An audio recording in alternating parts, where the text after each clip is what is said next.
natwe UmubyeyiMagazine niba uri mu cyano tuguhaye ikaze nge nibahizi umutesiride niba utarakora subscribe yiko nonaha kugira ngo tugumane ku UmubyeyiMagazine. Muri aka kanya rero tugiye kurebera hamwe ibintu wakora uri kwitegura umushyitsi, mbese ukuntu wakwakira umushyitsi, umva ukuntu wamwakira neza hanyuma akazifuza kugaruka kugusura, akazifuza kugaruka iwawe. Ntabwo ari ibintu byinshi, ni ibintu bitanu. Ikintu cya mbere rero ugomba gukora igihe uri kwitegura umushyitsi, igihe ugiye kwakira umushyitsi, icya mbere ni ugufungura amadirishya. Gufungura amadirishya y'inzu, muri salo, mbese ahantu hari idirishya hose ukafungura kugira ngo hinjiremo umwuka mwiza, hazemo akayaga, hase neza, mbese hahumure, habe hameze neza. Wamara rero gufungura amadirishya umva ugakora isuku bisanzwe, mbese gategura ugashyiramo indabo, ukahatunganya neza rwose nta kibazo, ku buryo aza kwinjira mu nzu akumva harahumura cyane, hameze neza. Ikindi kintu cya kabiri rero ugomba gukora igihe wakira umushyitsi ni ukumwakira useka, umwishimiye, ukagenda ukamuhobera, ukamubwira uti yambi yambi, karibu iwacu, umva n'umugisha kugira, mbese ukamubwira amagambo meza, ukamusekera ku buryo nawe yumva ko ari ahantu yishimiwe, ari ahantu heza, mbese ari kumwe n'abantu bamukunze. Rero ni byiza yuko umushyitsi nibaje umwakira neza, ukamusekera, ukamuganiriza neza, mbese ku buryo wirinda kumubwira ibintu bitamushimishije. Ikintu cya gatatu rero, burya iyo umushyitsi wamwiteguye, watunganyije, wamwakiriye neza, burya kumuganiriza nabyo ni byiza.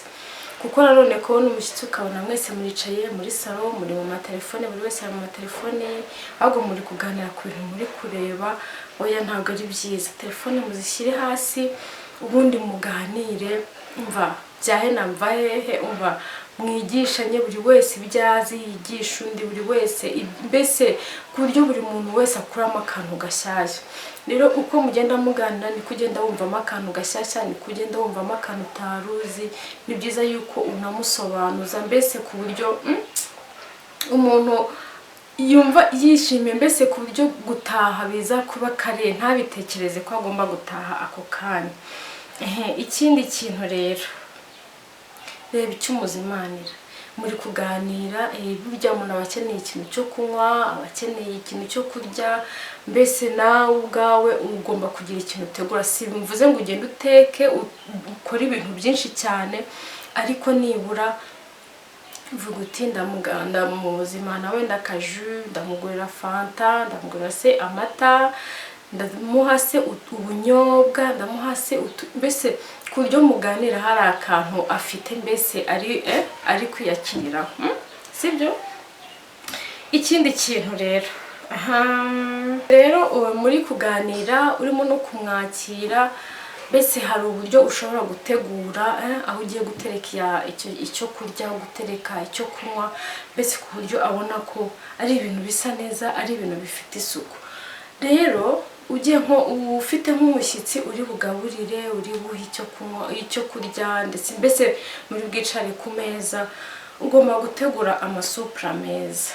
Ni muri urwo rwego hano hari supla nziza, umva supla ushobora koza, supla za zindi zandura, ugacishaho amazi, ugacishaho agatambaro, ukabona supla zawe zirasa neza.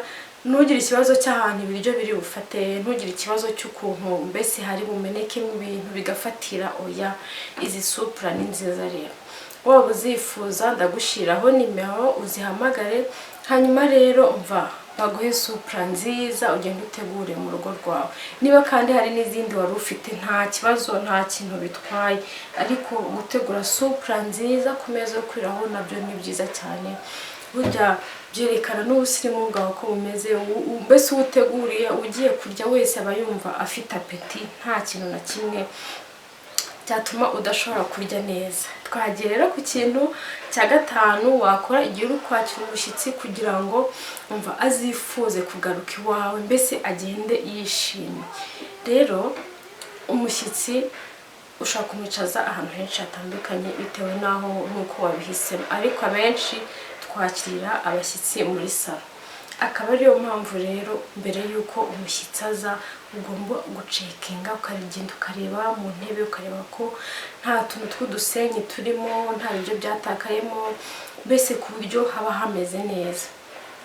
Rero bitewe wenda na klima cyangwa se bitewe n'ukuntu hameze, ushobora guteganya twa turingiti two mu ntebe, twa turingiti two muri salo twiza tw'udusirimu. Umva, hano turahari, hano hari uturingiti twiza cyane tw'udusirimu. Hari uturingiti dufite amabara atandukanye. Akaringiti ka mbere gafite ibara ry'umuhondo.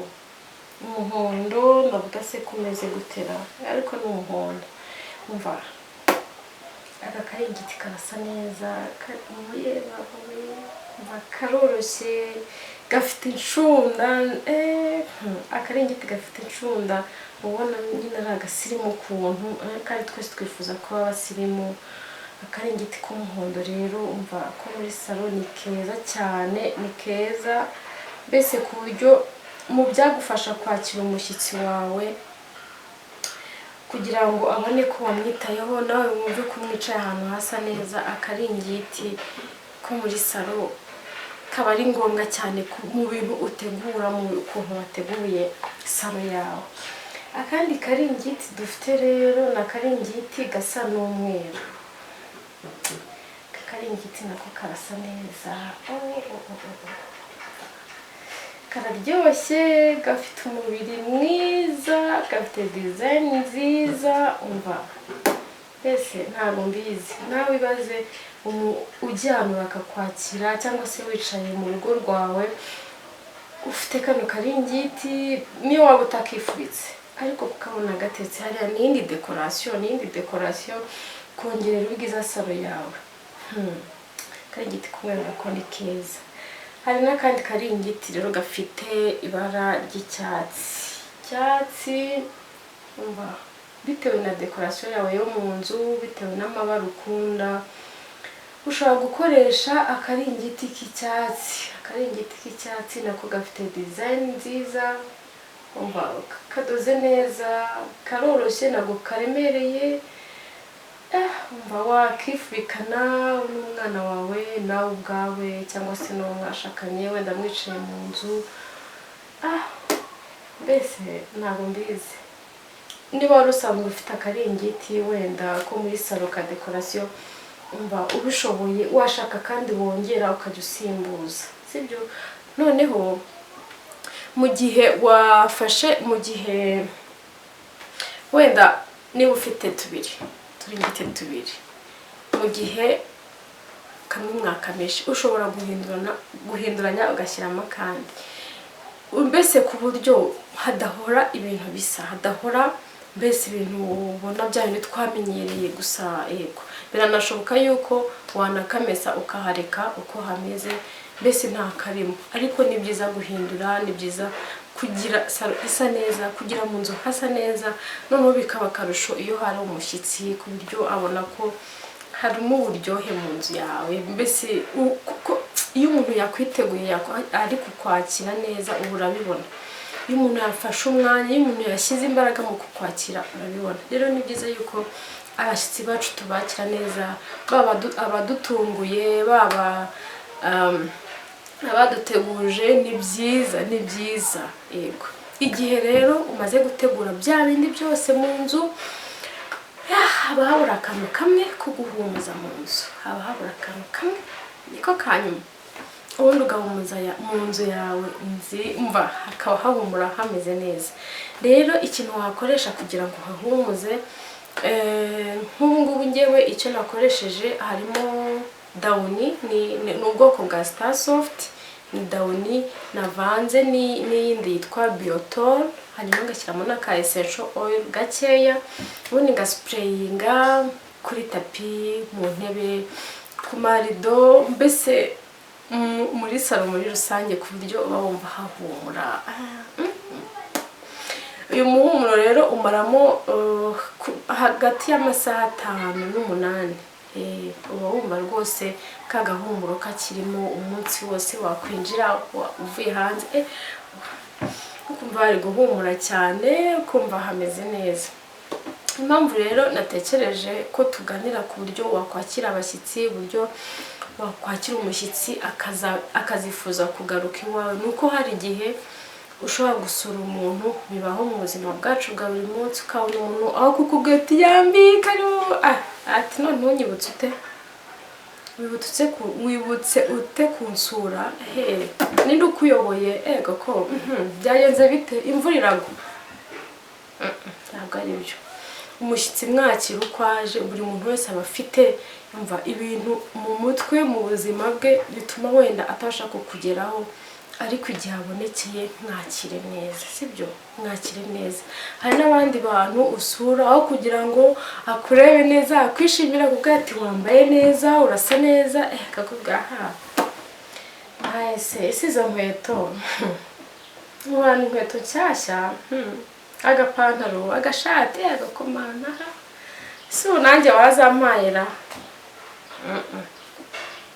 Umuntu niba gusuye hagaciro uwo mwanya guhaye, hagaciro umva icyo gihe yatekereje akavuga ati reka njye gusura uyu muvandimwe, kanye gusura inshuti yanjye, mbese biha agaciro utuntu turi negatifu ku ruhande, sibyo?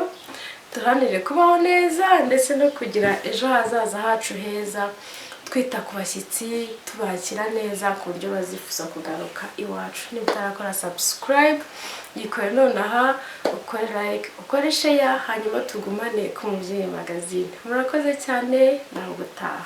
Bye.